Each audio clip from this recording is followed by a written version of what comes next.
Hello everyone, please like and subscribe my channel. तो आज का टॉपिक है एडिनोमायोसिस। ये एक तरह का डिजीज़ है जो कि फीमेल्स में पाए जाते हैं। ये यूट्रस से रिलेटेड डिजीज़ है। इसमें क्या होता है, जो हमारे यूट्रस होते हैं उसमें अंदर की लेयर एक होती है, जिस लाइनिंग होती है, जिसको हम एंड्रोमेट्रियल टिश्यू कहते हैं। ठीक है, तो ये जो हमारा एक हार्मोन प्रोड्यूस होता है जिसको हम एस्ट्रोजन हार्मोन कहते हैं। तो ये हार्मोन जब ज़्यादा प्रोड्यूस होने लगता है तो उसकी वजह से क्या होता है कि एंडोमेट्रियल वॉल जो है, जो लाइनिंग टिश्यू है, वो क्या कन्वर्ट हो जाती है, मस्कुलर फॉर्म ले लेती है। मतलब एक लाइक आप समझ सकते हो कि चर्बी की तरह फॉर्म ले लेती है। ठीक है, जिसकी वजह से वो लेयर जो है थिक होती चली जाती है। ठीक, और इससे क्या होता है कि यूट्रस का जो वेट इंक्रीज हो जाता है, प्लस यूट्रस जो है वो ज़्यादा बड़ा हो जाता है। बहुत सी लेडीज़ में आपने ऐसा देखा होगा कि बहुत सी ऐसी शिकायतें आती हैं कि यूट्रस उनका बहुत ज़्यादा बड़ा हो गया है या बहुत थिक हो गया है। तो इस तरह के सिचुएशंस आते हैं। ठीक है, अब ये लाइक किस एज में होता है, तो मोस्टली ऐसी कंडीशंस देखी गई है कि 40s से 50s के एज में ये पाया जाता है।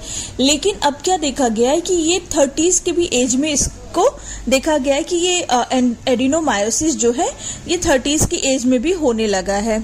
और इसकी वजह से है जो बहुत सारी कॉम्प्लिकेशंस आती है, वो बाद में देखेंगे। पहले देखेंगे इसके सिम्टम्स क्या है, कैसे एक विमेंस को पता चल सकता है कि आपको एडिनोमायोसिस हुआ है या नहीं है। तो इसके लिए पहले तो एक हैवी ब्लीडिंग होती है जो कि मोस्टली बहुत लोगों में होती है। इसका मतलब ये नहीं होता है कि आपको एडिनोमायोसिस ही होगा, क्योंकि बहुत सी ऐसी लेडीज़ हैं जिनको हैवी ब्लीडिंग्स होती है। ठीक है, और उसके बाद आपको पीरियड्स के टाइम पे बहुत ज़्यादा क्रैमिंग होती है, बहुत ज़्यादा पेन रहता है। कभी कभी ब्लड जो होता है, जो पीरियड्स का ब्लड होता है, वो क्लॉट होके निकलता है, राइट। एंड देन आपको पेल्विक पेन होता है।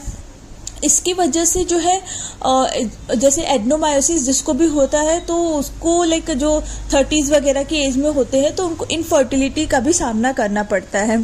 बाकी मैंने आपको बताया कि एनलार्ज हो जाता है यूट्रस। और इसका मेन और भी अगर आप सिम्टम्स देखें तो पेट में जब भी कभी हमें ब्लॉटिंग्स होती है या हमें बहुत ज़्यादा फुलनेस लगता है, पेट बहुत ज़्यादा फूला फूला लगता है, तो वो भी एक सिम्टम्स इसके हो सकते हैं कि ये एडिनोमायोसिस है। ठीक है, इसकी वजह से क्या होता है कि बहुत ज़्यादा ब्लड रिलीज होने की वजह से है जो इसका कॉम्प्लिकेशन हो जाता है, लाइक एनीमिया हो सकता है वीमेंस में। ठीक है, तो ये चीज़ें हैं। और अगर इसका कॉजेज़ देखा जाए तो डॉक्टर्स ने अभी तक इसका कॉज नहीं बताया है कि ये किस वजह से ऐसा फॉर्म हो रहा है बॉडी में। तो कॉजेज़ तो अभी बिल्कुल भी इसका पता नहीं है। रिस्क फैक्टर तो मैंने बता दिया आपको कि एनीमिया हो सकता है, जिसकी वजह से आपको बहुत ज़्यादा थकान वगैरह महसूस हो सकता है कि जब बहुत ज़्यादा ब्लीडिंग्स होती है। ब्लीडिंग्स में ये नहीं होता, कभी कभी होता है कि हैवी ब्लीडिंग की वजह से हमारे जो नॉर्मल्स ब्लड है वो भी बाहर आने लगते हैं, तो उसकी वजह से क्या है, वीकनेस हो जाती है। अब हम डायग्नोसिस देखेंगे कि कैसे हम इसका पता लगा सकते हैं। तो आप तो पहले एक पेल्विक एग्जामिनेशन करा सकते हैं, अल्ट्रासाउंड करा सकते हैं, MRI हो सकता है। ठीक है, ये चीज़ें हैं जिससे आप डायग्नोज करा सकते हैं कि आपको एडिनोमायोसिस है या नहीं है।